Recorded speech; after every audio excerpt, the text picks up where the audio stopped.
மண் சப்தாரி முறை பார்க்குறோம். மண் சப்தாரி முறை முக்கியமான இந்த முறை முகலாய பேரரசில் நிர்வாகத்தில் வரும்.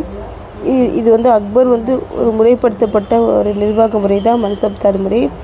இது வந்து அக்பர் வந்து அறிமுகம் பண்ண முறை தான் மண் சப்தாரி முறை. இந்த முறையின் கீழே தான் இந்த பிரபுக்கள், இராணுவ அதிகாரிகள், குடிமைப்பணி அதிகாரிகள் இந்த பணிகள்லாம் வந்து சேர்க்கப்பட்டு ஒரே பணியாக மாற்றப்பட்டன. இந்த மண் சப்தாரி முறையில் ஒரே பணியாக மாற்றப்பட்டன. இதில் பார்த்திங்கன்னா ஒவ்வொருவருக்கும் வந்து மண் சப்தார் என்ற பட்டம் வந்து கொடுக்கப்பட்டது. அந்த மண் சப்தார் பட்டம் கொடுத்தாங்களா, மண் சப்தார் வந்து 2 வகையாக பிரிக்கிறாங்க. ஜாட்டு, சவார்னு 2 வகையாக பிரிக்கிறாங்க. ஜாட்னா ஒவ்வொரு மண் சப்தாருக்கும்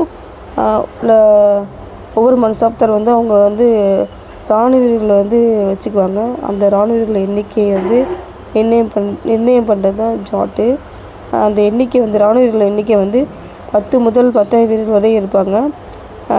ஒவ்வொரு மண் சப்தாருக்கும் இந்த வீரர்கள் வந்து கொடுப்பாங்க போல்.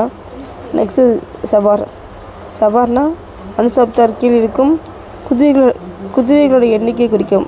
ஜாட்னா சவார்னா டிஃப்ரென்ஸ் பார்த்துக்கணும். ஜாட்னா வந்து இராணுவ வீரர்கள் எண்ணிக்கை, சவார்னா வந்து குதிரைகளோட எண்ணிக்கை. குதிரை எண்ணிக்கை வந்து குறிக்கும். வீரர்கள் எண்ணிக்கையும் குதிரைகள் எண்ணிக்கையும் வந்து எப்படி அதிகரிப்பாங்க குறைப்பாங்கன்னா, இந்த மண் சப்தார் எப்படி அவங்க உயர்வாக இருக்காங்க, போஸ்டிங் ஹையர் போஸ்டா அதுக்கு ஏற்ற மாதிரி நிர்ணயம் பண்ணுவாங்க. நிர்ணயம் பண்ணி இந்த வீரர்கள் எண்ணிக்கையும் குதிரை எண்ணிக்கையும் வந்து கொடுப்பாங்க. அதை வச்சு பராமரிக்கணும். நெக்ஸ்ட்டு குதிரைப்படை வீரர்கள் வந்து சில்லேஸ் தான் என்ன அழைக்கப்பட்டனர்.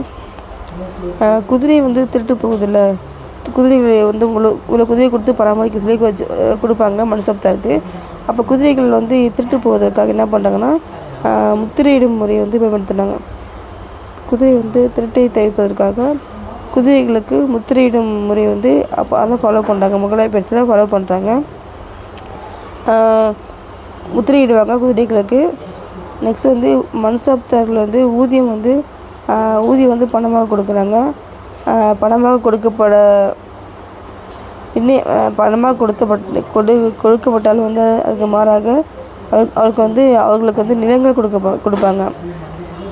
பணம் கொடுப்பாங்க. பணத்துக்கு பதிலாக ஊதியமாக நிலங்கள் கொடுக்குறாங்க. இதுதான் ஜாகிர் முறை சொல்கிறாங்க. ஜாகிர் முறை திரும்ப வந்து அவங்க என்ன பண்ணாங்கன்னா, மண் சப்தார்கள் அவங்க ஒதுக்கப்பட்ட பகுதியிலேருந்து அவங்க வந்து மண் சப்தார் வந்து என்ன பண்ணுவாங்கன்னா, பணம் வந்து அவங்க வசூலிச்சுக்கலாம். ஆனால் ஜாகிர்கள் பார்த்திங்கன்னா அடிக்கடி வந்து மாற்றப்படுவாங்க. மண் சப்தார் சொல்கிறேன். மண் சப்தார் வந்து பதவி வந்து பரம்பரையான வம்ச வழியாக வந்ததில்லை. அந்த மண் சப்தார் முறை வந்து மண் சப்தார் மரணம் அடைஞ்சாங்கன்னா அவங்களுக்கு வழங்கப்பட்ட அந்த ஜாகிரெல்லாம் அரசு வந்து என்ன பண்ணும், உடனடியாக அங்கே வந்து திரும்ப வாங்கிக்கும் இறந்து போயிட்டாங்கன்னா. அதுக்கப்புறம் இது வந்து பின்னர் தான் வந்து படிப்படியாக வந்து இந்த மண் சப்தார் முறையை வந்து பரம்பரை உரிமையாக மாறுச்சு.